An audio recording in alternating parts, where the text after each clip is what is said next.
by Texas Southern head coach Johnny Jones. Good afternoon, Coach. Good afternoon. Coach, I know we're behind schedule, so first and foremost, we sincerely appreciate your patience with us. Coach Jones, if you would please start us out with an opening statement previewing the 2022-2023 edition of the Texas Southern Tigers.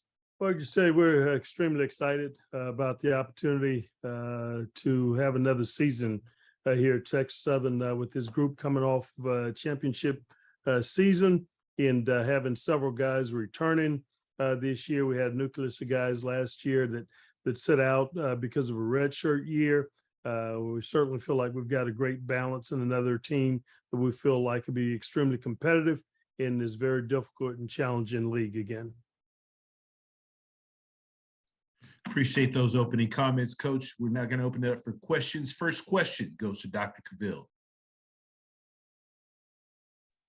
This is Kenyatta, Dr. Cavill's inside the HBC Sports Lab. Good afternoon, Coach Jones. Good afternoon, Doc. Man, I see those championship trophies in the background. Is that purposeful?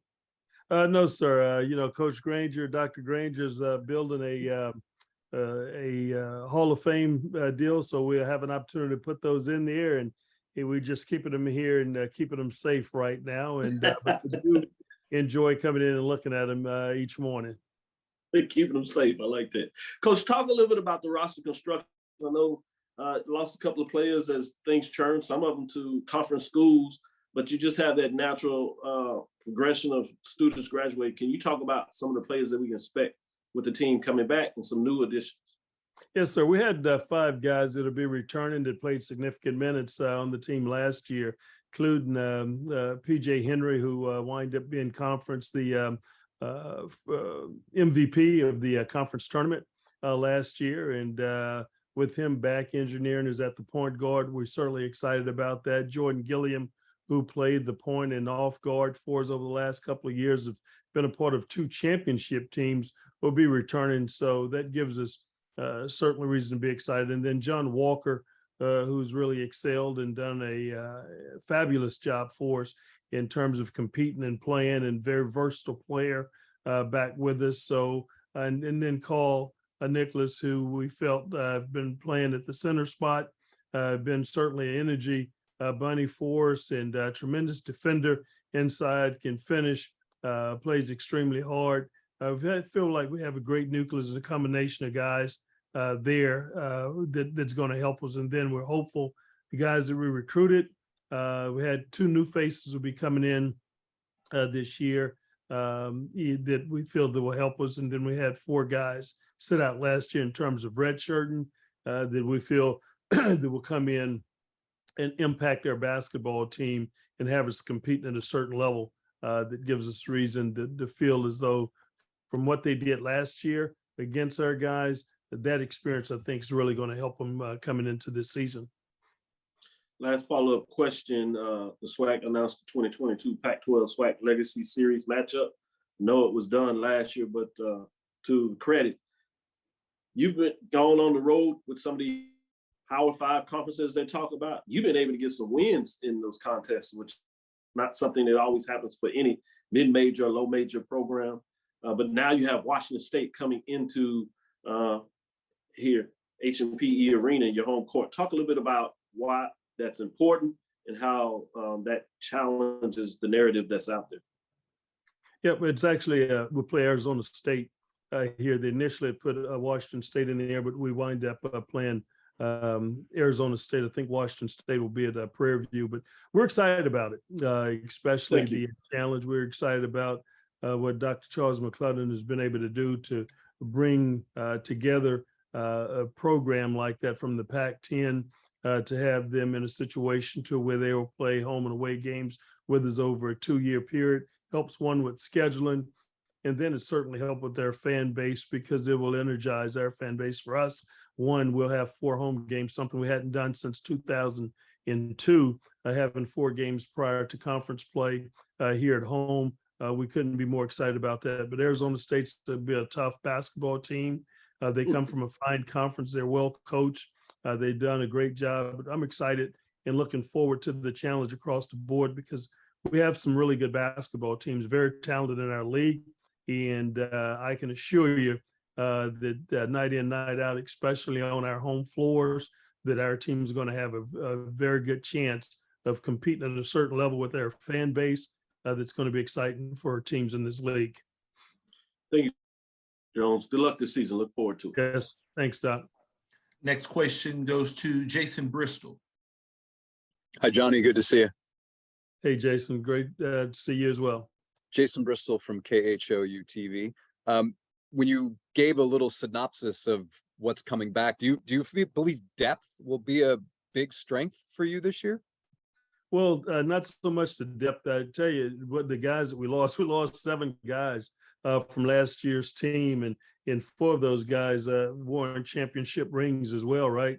And 2 of those guys were 4-year players for us, and was on one of those teams that helped us win a record-breaking number of games in one season. So we lost some experience last year, but at the same time, the nucleus of guys that we have returning on this team, we feel like they're going to probably be playing more minutes, something that they enjoy doing. But I've always liked, as a coach, having that type of depth, breaking their minutes up and having other guys in there playing, and it really keeps guys fresh. We'll have to be in a certain type of conditioning, possibly than we were in the last couple of years. And guys that we have on this team will probably expend more energy, play more minutes than they have in the past. But I love the nucleus of guys that we had sitting out last year, and our 2 new recruits, incoming guys that we had that are going to play minutes as well. That's really going to impact this team. So we won't have that experience from the transfer market, grad guys that have come in and have an opportunity to play immediately. Say, for instance, like a Bryson Grisham and AJ Lawson from last year's team. But we do like the nucleus of guys that we have that sit out last year, and we feel that those guys are going to fit in well. And a follow-up, if I may, having an experienced point guard back, is that like the best thing for a head coach going into a new season?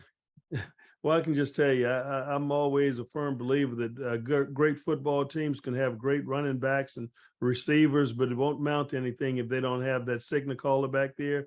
We're fortunate to have our quarterback and signal caller and PJ Hendry back. But the good thing about it is we feel like we've got 2 other guys in Isaiah Moran, who's a transfer in, who started off at New Mexico, and also Jordan Gilliam will be back with us as well. Both of those guys play point, and this is the first time we have that type of depth really in that position that we really feel comfortable about. And 2 of those guys can play multiple positions, the 2 and the 3, along with the 1 as well. So we're excited about that. And yes, we're real thrilled that PJ will be back with us, especially after how he finished the season, winning the title as MVP there in the conference tournament and playing well in the NCAA tournament. Thank you. See you soon. Thank you, Jason. Next question goes to Richard Dean. Yeah, Richard Dean of the Houston Chronicle. Hi, Coach. Coach, you mentioned the 4 players who set out last year. They know the system and everything. One being Grayson Carter, who started out at Georgetown. And I know he brings a lot of length. What would be his role on the team? Well, I'll tell you, he's about 6'10", 235. We wish he would have been eligible for us last season, but unfortunately, because of the transfer rule, he couldn't. He wasn't eligible to play for us. We're really excited about him. Yes, we lost Bryson Grisham again. That's going to be very difficult to replace some of the things he does, but Grayson brings his own knack, his ability to shoot the basketball from outside. He's long, he's got great length, he can defend inside, extremely smart, excellent passer as well. Really good basketball IQ. So he brings certain things to our basketball team that's really needed, that we feel his addition will really help us inside, along with Walker and Nicholas being able to play inside next year. Thank you. Yes, sir. Thank you. Next question goes to Mark Berman. Hey, Johnny, how are you? Hey, Mark, doing great. And yourself? Same old, same old. A couple things. One, what are some things you want to see early from your team to get where you want to get? A follow-up question would be, and it's always tough to ask coaches, but what are your expectations for this team this year? Well, our team, we're expecting them to compete at a high level. And to answer to your first question, we want to make sure that we get started off that way. We have several guys that are returning from last year, and we expect those guys to be tone setters, and that group that's behind them have an opportunity to follow. And if we're able to do that, I think we have a chance to really get off to a great start. We started our season off out in San Francisco, playing there on first night, and then we go into Texas Tech. But we're excited to have an opportunity to come back and play against a very difficult and tough top 5 program in University of Houston, and we've got to be ready. So our guys that don't have a long time in terms of trying to get their feet wet, we've got to jump into the fire and really be playing. So when playing Houston and then turn around and playing another top 5 or 6 program in Kansas, our guys got to compete at a certain level, and we feel like we have a nucleus of guys that are capable of doing that. I'm excited about our freshmen that we had set out last year that are going to be eligible this year. Those guys are eager. They got a sense of urgency and play with some toughness that we feel that's going to give us an opportunity to compete at a certain level. And I'm looking forward to those guys having a chance to do that early on. Johnny, one more follow, Andrew, if you don't mind. You mentioned U of H. What's this like? What will it be like for your kids, for your program to go across the street and play the Cougars? Well, those guys know for each other. They're familiar with each other. I'm very familiar with Coach Sampson, and a very good friend, tremendous basketball coach, and have done a phenomenal job. But we're excited about the opportunity and the challenge. One, proximity-wise, we don't have to go out to Gonzaga or fly across the country to play a game. We're fortunate that they're welcoming us to come over and play right there across the street. One, it's going to be great for our fan base, and we're hopeful that place is going to be packed and rocked and rolling, and it's going to be an early opportunity for our guys to play in front of a great crowd against a phenomenal basketball team, and find out exactly where we are in this early part of the season. Hey, thanks, Coach. Thanks, Mark. Last question goes to Chris Gardner. Thanks, Andrew. Hi, Coach. How you doing? Hey, great, Chris, and yourself? Doing well. Chris Gardner, Houston Round Bar Review. Simple question. You touched on it. You got 4 home games this season, non-conference. Is that the hope plan of having that many home games for non-conference in future seasons?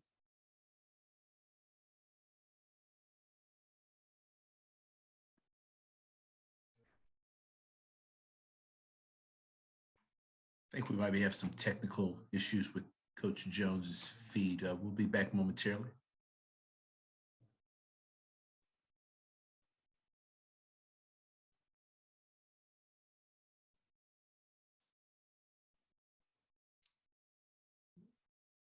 Working to get the video and audio for Coach Jones. I think we have it there. Coach, can you hear us? Okay, I think you might be on mute there, Coach. Yes, I got you. Go ahead. Yeah, sounds good. Chris, could you repeat that question, please? Sure, Andrew. Coach, you touched on it. You got 4 home games in non-conference this season. Is that the hope or plan going forward to have that many home games non-conference? Absolutely. We're very fortunate that Coach Granger, their VP here of athletics, and their president have done a phenomenal job of trying to position our athletic programs, including our basketball team, in a little different position to where we'll probably play a little bit less of those guarantees on the road, which will invite us having an opportunity to play more home and home type schedules. And it's certainly going to benefit us and help us really at the end of the day. One, I think really with our fan base and the young guys that we have in that are coming in, to don't put them at such a disadvantage. So kudos, and we're really excited about our administration, from our president, Madam President Crumpton Young, and our VP in Dr. Granger as well. So that's our plan, and that's our hope. And our home games will be very challenging. You know, we've got Oral Roberts coming in here that will be part of the game that we'll play with U of H in their MTE. And then Arizona State coming in here as well to play us. And then we'll play a couple of D2s, maybe NIA schools that's going to give our young guys an opportunity to come in there and play, and their fan base a chance to watch us as well. Thank you, Coach. Yes, sir. Thank you. Coach Jones, we sincerely appreciate your time. Good luck this season. Thank you. Thanks, guys, for being, thanks, and it's great being on with you, and go Tigers.